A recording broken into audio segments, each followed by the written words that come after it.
नमस्कार, देवभूमि समाचार देख रहे हैं आप। आपके साथ मैं हूं स्वीटी दीक्षित। बुलेटिन की शुरुआत करेंगे उत्तराखंड की खबरों के साथ। बता दें कि बुधवार की सुबह मुख्यमंत्री पुष्कर सिंह धामी स्थानीय गांधी पार्क में स्थित शहीद स्मारक पर पहुंचे।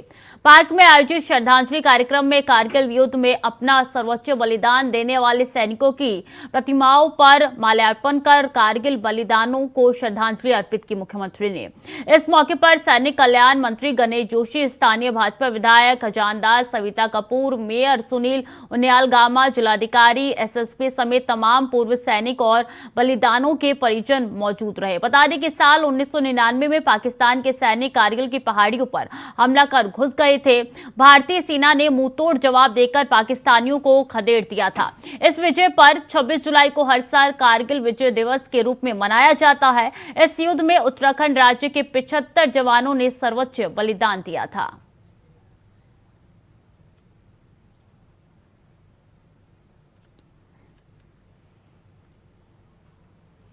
टिहरी जनपद में आज कारगिल दिवस को शौर्य दिवस के रूप में बड़े धूमधाम से मनाया गया। जगह जगह स्कूली बच्चों की ओर से प्रभात फेरी निकालकर देशभक्ति के गीतों के साथ शहीदों को श्रद्धांजलि अर्पित की गई। शौर्य दिवस के अवसर पर जिला मुख्यालय टिहरी गढ़वाल के बोराजी के युद्ध स्मारक में शहीद सैनिकों को श्रद्धांजलि अर्पण कार्यक्रम आयोजित किया गया। कार्यक्रम में मुख्य अतिथि विधायक टिहरी किशोर उपाध्याय और जिलाधिकारी टिहरी गढ़वाल मयूर दीक्षित समेत अन्य गणमान्यों ने अमर शहीदों को पुष्प चक्र अर्पित कर श्रद्धांजलि अर्पित की। इस मौके पर कारगिल शहीद सैनिकों की वीरांगनाओं और उनके शहीद दिवस का इस अवसर पर हम लोगों ने सभी अधिकारियों से भी अपेक्षा की है और मैं इसमें डायरेक्शंस भी जारी करूंगा कि हम लोग का जो मेन ऑब्जेक्टिव है वो ये है कि जो पूर्व सैनिक हो या वीर नारियां हैं या फिर पूर्व सैनिकों के जो परिवार हैं, उनकी जो भी समस्याएं किसी भी विभाग में अगर लंबित है तो उसको प्रायोरिटी पे क्लोज किया जाए और उनको निस्तारित किया जाए। साथ ही इसके लिए एक सेपरेट हम लोग एक सेल भी गठित करेंगे जिला सैनिक कल्याण विभाग में, जो कि सभी विभागों से कोऑर्डिनेट करेगा, क्योंकि उसको हम लोग रूटीन मैटर में न लेकर प्रायोरिटी पे उसका निस्तारण करें। विजय दिवस पर जो हमारी गढ़वाल रेजिमेंट है, जैसे हिमालय हमारा प्रहरी है, हमारी रक्षा करता है, उस तरह से उन्होंने काम किया, हमारी रक्षा की। और ये हमारा सौभाग्य है सिंह भंडारी जी से लेकर के और वीर गबर सिंह जी से लेकर के और हमारे जितने शहीद हैं, आज अगर हम बहुत शांतिपूर्वक यहाँ कार्यक्रम कर रहे हैं। आप यूक्रेन की स्थिति देखिए तो वहाँ के तो राष्ट्रपति भाग रहे हैं, 26 ठिकाने जो है वो बदल रहे हैं। तो अगर हम ये कार्यक्रम भी कर रहे हैं, अगर हम सुरक्षित हैं, अगर हम नौकरी भी कर रहे हैं, अगर हम समाज में और देश में सुरक्षित अपने को महसूस कर रहे हैं, तो उनका सारा का सारा श्रेय इन बलिदानियों को जाता है। और हल्द्वानी के सर्किट हाउस में महत्वपूर्ण बैठक हुई। राज्य के स्वास्थ्य मंत्री धन सिंह रावत ने डेंगू की रोकथाम को लेकर जनपद के 16 विभाग के अधिकारियों के साथ बैठक की, जिसमें उन्होंने अधिकारियों को डेंगू की रोकथाम के लिए हर संभव प्रयास करने के निर्देश दिए। उन्होंने कहा कि डेंगू को लेकर हमारी सरकार पहले से ही अलर्ट पर है। साथ ही उन्होंने बताया कि स्वास्थ्य विभाग की ओर से डेंगू की रोकथाम के लिए काम किया जा रहा है। जिले में वर्तमान समय में डेंगू के 6 मरीज हैं। साथ ही हर घर जाकर पैम्पलेट के माध्यम से भी डेंगू के प्रति लोगों को जागरूक किया जा रहा है।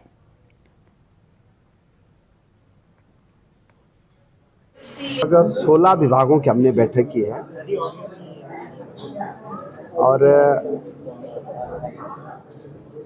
मुझे बताते हुए खुशी हो रही है कि गत वर्षों की भांति इस साल हमारी सरकार ने डेंगू रोकथाम के लिए पहले से ही अलर्ट मोड पे थी और एक बैठक मुख्यमंत्री जी की अध्यक्षता में हुई, एक बैठक मेरी अध्यक्षता में हुई, फिर मैंने अभी सभी जिलों का भ्रमण भी किया है। और आपने देखा होगा, क्योंकि आप लोग भी यहीं पे बैठक में थे, हमारे नैनीताल जिले में मात्र 6 केस हैं और हर प्रकार की व्यवस्था हमने कर रखी है। मच्छरदानी से लेके, छिड़काव से लेके, फोकिंग से लेके, नगर निगम, नगर पालिकाएँ, सिंचाई विभाग, माध्यमिक शिक्षा, उच्च शिक्षा, जितने भी एलाइड विभाग है, इन सभी विभागों को हमने अलर्ट मोड पे रखा है। कैबिनेट मंत्री गणेश जोशी मसूरी पहुंचे हैं, जहां उन्होंने जिले मंडल के पार्टी पदाधिकारी और कार्यकर्ताओं के साथ महाजनसंपर्क अभियान की समीक्षा की। इस अवसर पर गणेश जोशी ने कहा कि प्रधानमंत्री नरेंद्र मोदी के नेतृत्व में पिछले 9 सालों में देश के विकास के लिए अभूतपूर्व कार्य हुए हैं। पिछले 9 वर्षों में करीब 4 करोड़ से अधिक पक्के घर गरीब परिवारों को मिल चुके हैं। साथ ही कहा है कि पीएम मोदी की वजह से वैश्विक स्तर पर भारत को एक नई पहचान मिली है। उनको विदेशों में जो सम्मान मिला है वो हर भारतीय वासी का सम्मान है।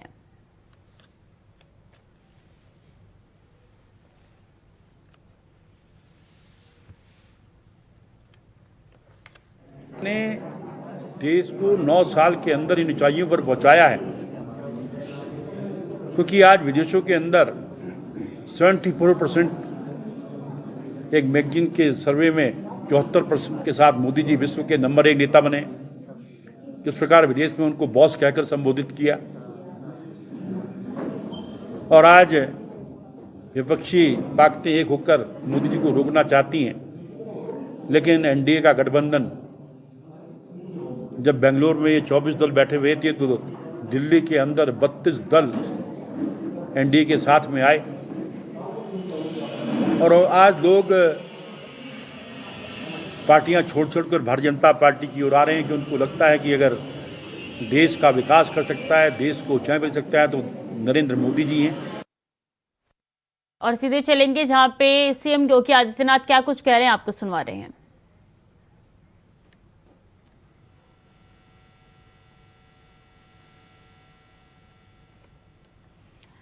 तो ये तस्वीर उस समय की है जब मथुरा पहुंचे हैं सीएम योगी आदित्यनाथ। कैंसर रोगियों के लिए पेट सिटी स्कैनर का उद्घाटन उनके द्वारा किया जा रहा है। रामकृष्ण सेवा मिशन आश्रम वृंदावन में मौजूद है इस वक्त सीएम योगी आदित्यनाथ, और ऐसे में बड़ी सौगात उन्होंने अस्पताल को दी है, कैंसर रोगियों को दी है। और ये तस्वीर उस समय की है जब अंदर जाके उन्होंने उद्घाटन किया था। बता दें उनके साथ तमाम बड़े मंत्री भी मौजूद हुए हैं, और ऐसे में सीएम योगी आदित्यनाथ पहुंचे हैं मथुरा। और मथुरा के बता दें कि रामकृष्ण सेवा मिशन आश्रम वृंदावन में वो इस वक्त मौजूद है। तमाम जानकारी अस्पताल के कर्मचारी द्वारा लिया जा रहा है, और देखिए किस तरीके से वो बारीकी से समझने की कोशिश कर रहे हैं। तो उन्होंने बड़ी सौगात दी है कैंसर रोगियों को, और इसी के साथ उन्होंने पेट सिटी स्कैनर का उद्घाटन किया है। ये तस्वीरें सीधे मथुरा से आप तक पहुंचा रहे हैं, जहां रामकृष्ण सेवा मिशन आश्रम वृंदावन में सीएम योगी आदित्यनाथ मौजूद है। यहाँ के लोगों को बड़ी सौगात उन्होंने दी है, अस्पताल को बड़ी सौगात दी है, और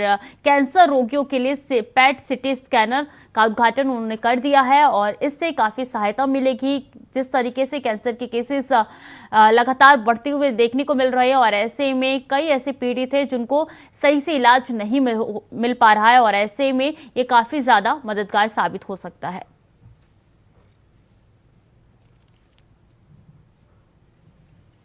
तो सीएम योगी आदित्यनाथ तस्वीरों में आपको नजर आ रहे हैं, और डॉक्टर उनको समझाने बुझाने की कोशिश कर रहे हैं, बहुत बारीकी से हर एक चीज की परख कर रहे हैं सीएम योगी आदित्यनाथ, और जाने की कोशिश कर रहे हैं और ज्यादा करीब से। और ये तस्वीरें इस वक्त मथुरा से आपके साथ साझा कर रहे हैं। रामकृष्ण सेवा मिशन आश्रम वृंदावन में मौजूद है इस वक्त सीएम योगी आदित्यनाथ। उन्होंने बड़ी सौगात दी है यहाँ के रोगियों को, खासकर कैंसर रोगियों के लिए बड़ी सौगात मानी जा रही, जो उन्होंने खुद मथुरा जाके दी है। तो ये उस सिटी स्कैनर की तस्वीरें हैं जो आपके साथ साझा करें। देखिए कितना बड़ा ये सिटी स्कैनर है, और ऐसे में काफी सहयोग मिलेगा अस्पताल के लोगों को, इसके साथ ही कैंसर रोगियों को।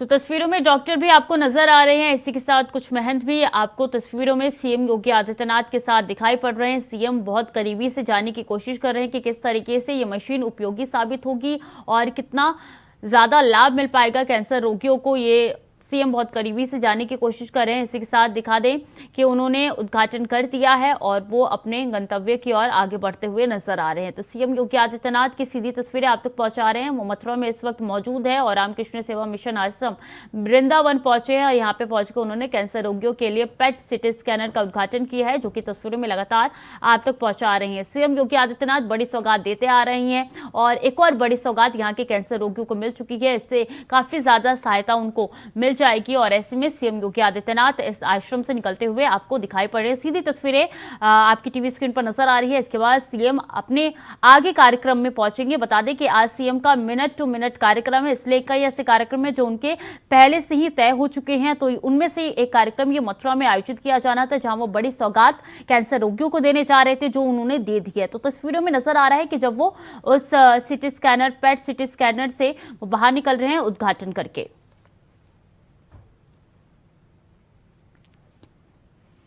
फिलहाल वक्त तो चला है छोटी सी ब्रेक का, जल्द लौट रहे हैं।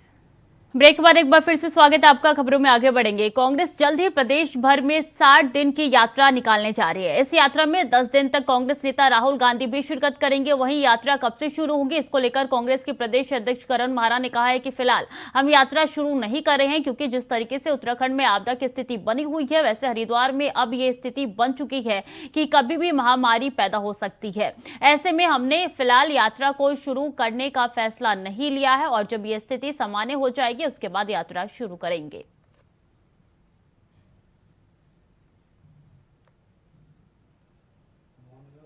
हैं और वो आ जाएंगे तो उसके बाद एक वरिष्ठ नेताओं की बैठक होगी, उसके बाद जिलाध्यक्षों की और ब्लॉक अध्यक्षों की बैठक ली जाएगी।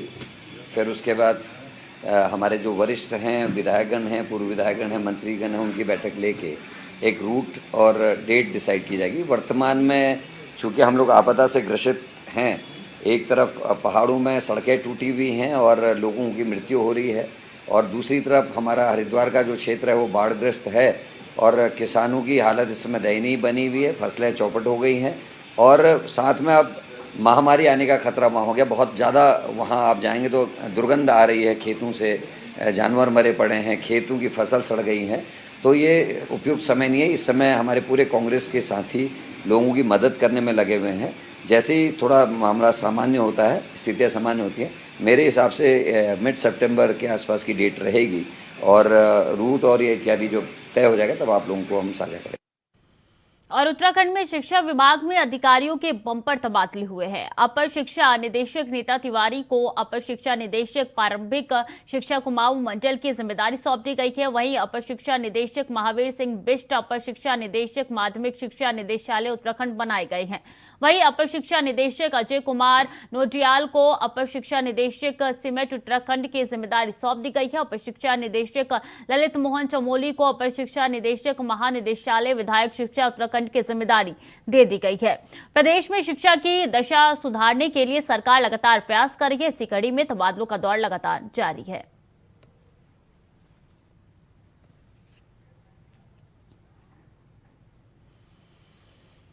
कुत्ता पालने का शौक है लेकिन नगर निगम में उसका रजिस्ट्रेशन नहीं है तो आपका 500 रुपए का चालान कट सकता है। इसके लिए नगर निगम टीम गठित करने जा रही है। ये टीम शहर की सोसाइटियों में जाकर छापा मारेगी और उन लोगों पर कार्रवाई करेगी जिन्होंने पालतू कुत्ते का रजिस्ट्रेशन नहीं कराया है। इसके लिए निगम की टीम ने शहर की 60 सोसाइटियों को नोटिस जारी कर लोगों से कुत्तों का पंजीकरण कराने की अपील की है। बता दें कि नगर निगम के पशु चिकित्सा विभाग ने करीब 5000 कुत्तों का ही पंजीकरण हुआ है। इनमें से 3400 का करीब पंजीकरण पिछले साल हुआ था, जबकि इस साल अभी तक 1500 पंजीकरण हुए हैं। जबकि पशु चिकित्सा विभाग का अनुमान है कि शहर में करीब 10,000 पालतू कुत्ते हैं। ऐसे में पालतू कुत्तों का पंजीकरण अनिवार्य है। शहर के सभी श्वान पशु मालिकों से यही अपील करूंगा कि केवल 200 रुपये शुल्क है, लेकिन 200 रुपये शुल्क से आपका पेट जिसे आप अपने बच्चे की तरह पालते हैं वो उसको एक नाम मिलता है, एक नंबर मिलता है, उसका पंजीकरण कराना चाहिए और आपको करा लेना उसका अनिवार्य है। उससे एक फ़ायदा तो यह है कि आपको इस बात का ध्यान रहेगा कि आपका कुत्ता वैक्सीनेटेड है कि नहीं है। एटलीस्ट रेबीज़ का वैक्सीन आप उसे लगवा लेंगे, क्योंकि रजिस्ट्रेशन कराने के लिए रेबीज़ का वैक्सीनेशन ज़रूरी है। और रेबीज़ का वैक्सीन लगता आपके श्वान को है, लेकिन वो होता आपके लिए है और आपके समाज के लिए है। इसलिए मेरा आप सबसे निवेदन है कि आप वैक्सीनेशन करवाते हुए उसका लाइसेंस लेना सुनिश्चित करें। नई शहर बसाने की योजना के खिलाफ किसानों व ग्रामीणों का आंदोलन उग्र होते जा रहा है। किसानों के साथ ग्रामीणों की महापंचायत और बैठक हर रोज डोईवाला में हो रही है। बुधवार को डोईवाला में भूमि बचाओ घर गांव बचाओ महापंचायत आंदोलन का समर्थन देने के लिए भारतीय किसान यूनियन के राष्ट्रीय प्रवक्ता राकेश टिकैत व किसान नेता जगतार बाजवा डोईवाला पहुंचे, जहां बड़ी संख्या में स्थानीय लोग और किसानों नेताओं को सुनने के लिए वहां पहुंचे। महापंचायत को संबोधित करते हुए किसान नेता राकेश टिकैत ने कहा है कि सरकार को किसी भी कीमत पर किसानों की जमीन नहीं लेने देंगे। अभी तो किसान महापंचायतें ही कर रही हैं। अगर सरकार ने जल्द स्थिति साफ नहीं की तो डोईवाला में आने वाले समय में एक बड़ी ट्रैक्टर रैली भी की जाएगी।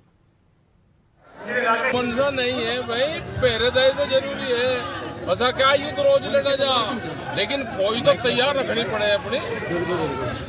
किसानों की जमीन बचाने के लिए किसी भी हद तक जाएंगे। और किसानों की जमीन ले कौन लेगा? किसानों की जमीन ले कौन लेगा? आप अगर यहाँ पे शहर बसाना है, शहर तो बस रहा, आप इसका रोड मैप दे दो, इसमें सिविल डाल दो, अपनी जमीन किसान अपने आप ही बेच लगा कर शहर बसाना। और देहरादून स्थित चिड़बग में बना शौर्य स्थल युवाओं के लिए प्रेरणा स्रोत बन रहा है। शौर्य स्थल पर सेना से जुड़े हुए एक्यूपमेंट भी रखे जा रहे हैं जो हमारी सेना की वीर गाथा को बयां कर रहे हैं।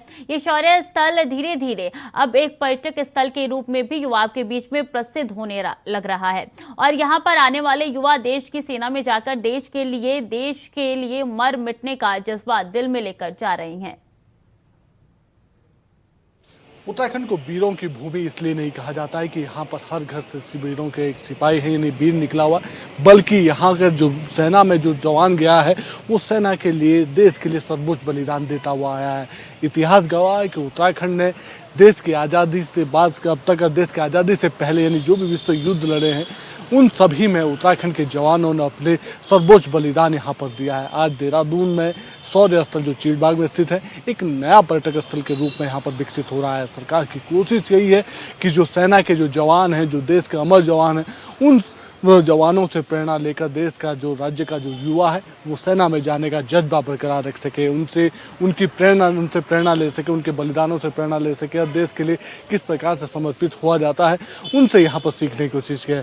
शौर्य बाग में इसी तरीके से एक शौर्य बाग यहाँ पर बनाया गया है जो शहीदों को श्रद्धांजलि देने के लिए है। यहाँ पर सेना से जुड़े हुए हर चीज़ यहाँ पर रखी गई है, वो शब्द यहाँ पर लिखे गए हैं जो सेना और सेना के बलिदान को उजागर करते हैं। आप देख सकते हैं कि MiG-21 यहाँ पर रखा गया है जो सेना का जो फाइटर प्लेन रहा है, जिसका अपना इतिहास रहा है, वायुसेना जिसके दम पर ये कह सकते हैं कई अपने अभी जो युद्ध हैं उनको जीत चुकी है। इसके अलावा यहाँ पर 106 mm RCL जो गन होती है, जो सेना की जो शुरुआत थी, जो गन कही जाती थी, वो यहाँ पर रखी गई है प्रतीक स्वरूप में।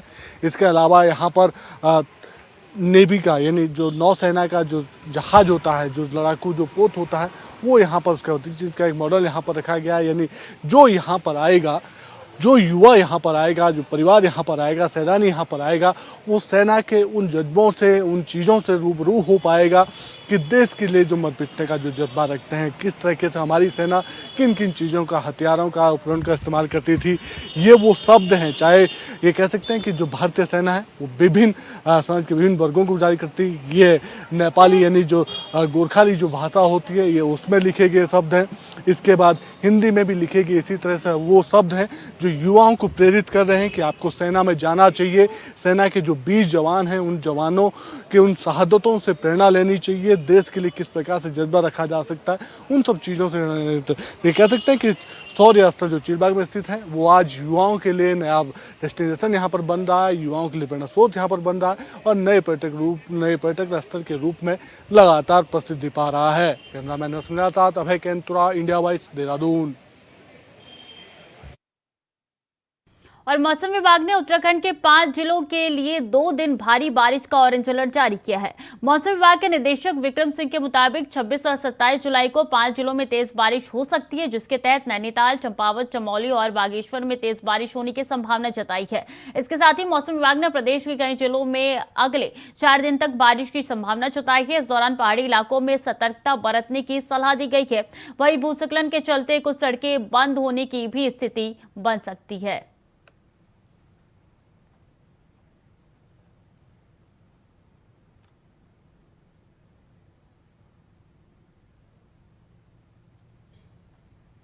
उत्तराखंड के लिए मौसम की बात करें, आज 25 तारीख जुलाई की है, तो 25 और 26 ये 2 दिन देखें तो इसमें जो बारिश की एक्टिविटी वो बढ़ रही है और जहां तक है हल्की से मध्यम बारिश है वो तो ज़्यादातर जगहों में मिलेंगी, लेकिन भारी से बहुत भारी बारिश की बात करें जिसके लिए कि ऑरेंज अलर्ट भी हमने रखा आज 25 के लिए, तो उसमें अगर डिस्ट्रिक्ट्स में बोलूँ तो देहरादून, हरिद्वार और इसी तरह पौड़ी और रुद्रप्रयाग को रखा गया है। तो इन डिस्ट्रिक्ट्स में आज जो ऑरेंज अलर्ट हमने रखा है और इसमें हैवी से वेरी हैवी रेन की संभावना है।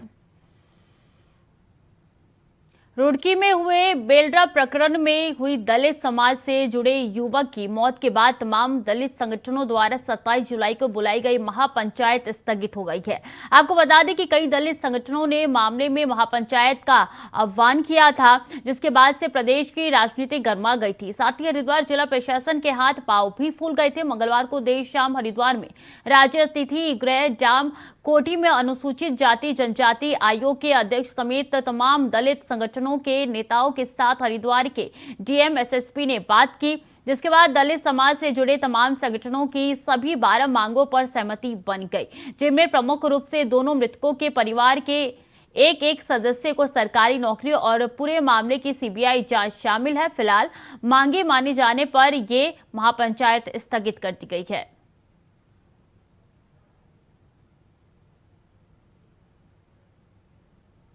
देखिए, महापंचायत के 12 बिंदु थे। 12 बिंदुओं में मेन बिंदु जो उनके थे, एक तो पीड़ित परिवार को मुआवजे की मांग और उनके मुकदमे वापसी की। तो वो जो पुलिस के द्वारा उन पर मुकदमे किए गए थे, उसमें हम सरकार की ओर से उनको जो निर्दोष लोग हैं उनसे मुकदमे वापसी किए जाएंगे। दूसरा था जो पीड़ित परिवार की नौकरी का विषय, कि एक उसको उनकी जीविका के उसके हिसाब से जॉब दी जाए। वो जॉब देने का वो हो गया है और वो कल परसों जब चाहे तब ज्वाइन कर सकते हैं।